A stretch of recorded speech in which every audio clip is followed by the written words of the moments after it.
Is it difficult for you to tell people I love you? Is it hard for you to express those feelings, those emotions of love to the people that you really and truly do love the most in life? Well, in this video, I'd like to share with you what I believe is one of the greatest lessons that life has taught me, perhaps the greatest lesson that I've ever learned in life. I believe this lesson will not only enrich your life, but it will also enrich the lives of the people that you love the very, very most. So some background into this lesson is when I was growing up as a little boy, I really was not comfortable with the affection that anyone would try to show to me. I would start squirming. I would try to run and get away. I'd roll up into a ball in my shoulders, and I just was not too receptive of any type of affection. I really hungered for it and wanted it, but I was not comfortable with receiving it. And I don't know why. I don't know if it was part of my genetic makeup. I don't know if it was because I thought it was a weakness, a sissy, or it wasn't macho. I don't know why. But for whatever reason, I was not comfortable with receiving affection. I loved it when I got it, but I was not comfortable with it. So fast forward to when I was 10 years old, my mom and my dad, they separated and divorced, and I went and I lived with my dad, and because he was always my buddy and my best friend, and my three sisters, they initially went and lived with my mom. But then when I was 12 years old, my dad was working on some floodlight poles around a baseball diamond, and his safety belt broke, and he fell and he broke his neck. He could move his head and he could move his neck, but he was incapable of moving his shoulders or anything down below that. It devastated me. My dad, as I said, was always my best friend, my idol. He was the one that I wanted to grow up and be like whenever I got to be a man, whenever I got older. He was my best friend, and it devastated me.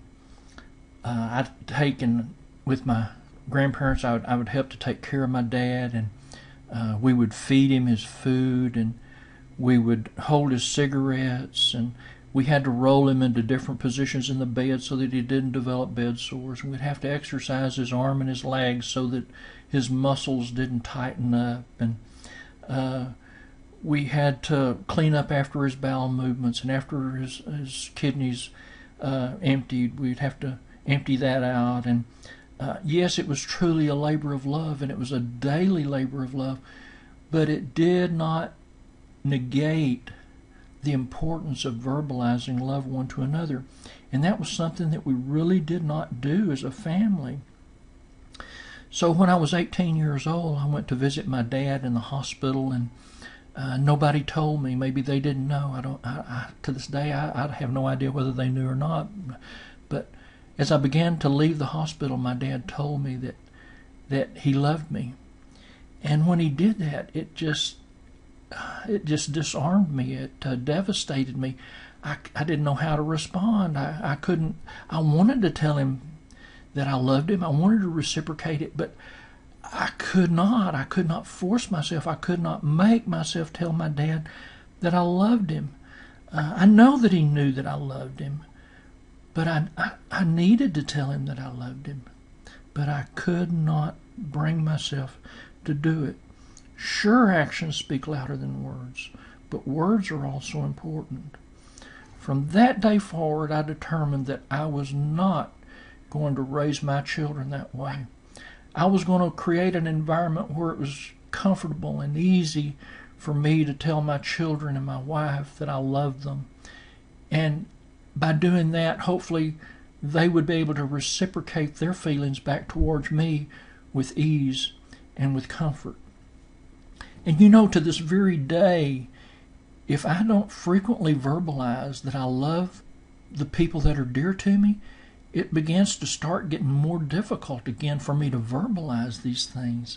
And so it's very, very important that we practice this. Maybe you don't do it every day. Maybe you do. But you do it frequently so that it stays easy for you to reciprocate that love one to another.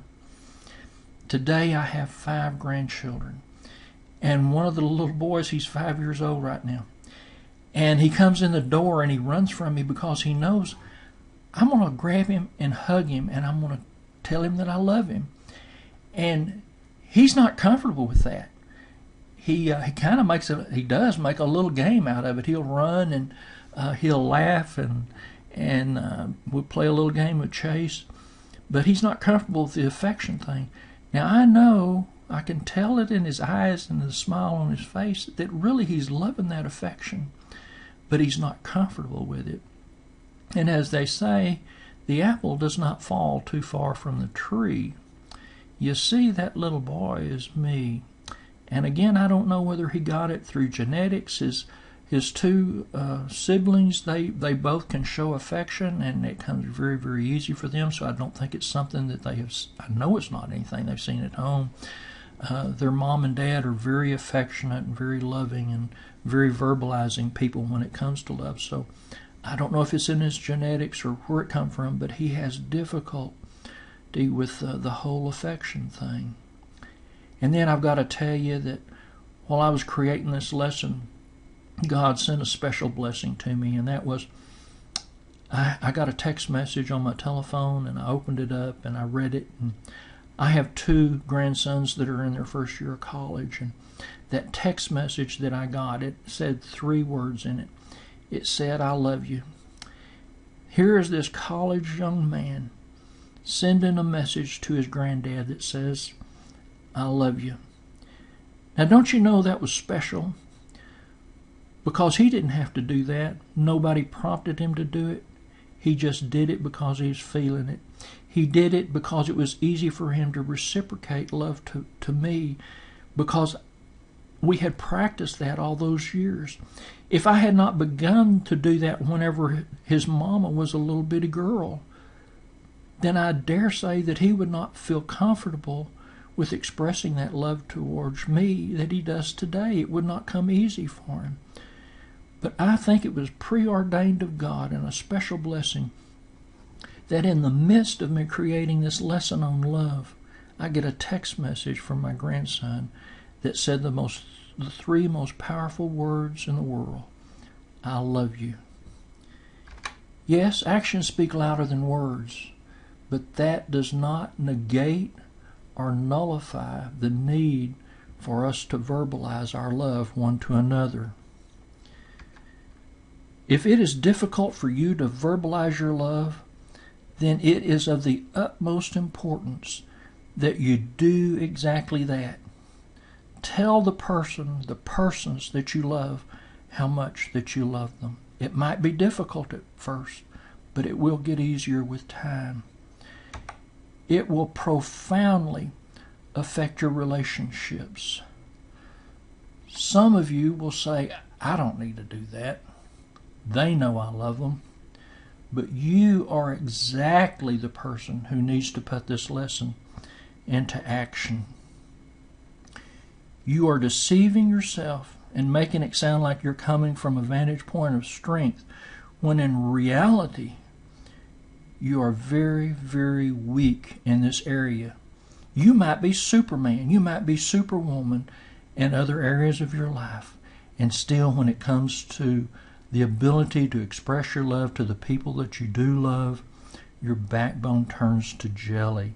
So you are the very person that this lesson is for, the one that needs to really put this lesson into practice. Moms, dads, grandparents, those children need to hear from you that you love them. Children, your parents need to hear from you that you also love them. Husbands, your wives, probably more than any other person in the world, need to hear from their husbands that they are loved by you. Wives, your husbands, they also need to hear it from you. Tell someone, "I love you." It will enrich their life, and it will enrich your life today, tomorrow, and for years and generations to come. The more difficult it is to verbalize, the more profound the results will be whenever you put this lesson into action. May God richly bless you.